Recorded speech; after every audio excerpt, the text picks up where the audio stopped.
అబ్బా అదిరిపోయిందండి గుడ్డు పొరటు అదర్స్. ఇప్పుడు రసంతో కలుపుకుని తిని చూద్దామండి. రాములక్కాయ రసం.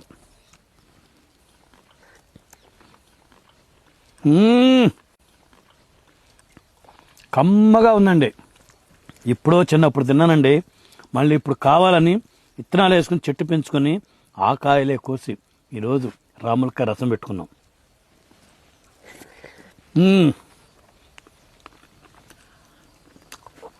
ఆబా జంపర్ మే బంపర్. రాములక్కాయ రసం కోడిగుడ్డు పొరటు సూపర్.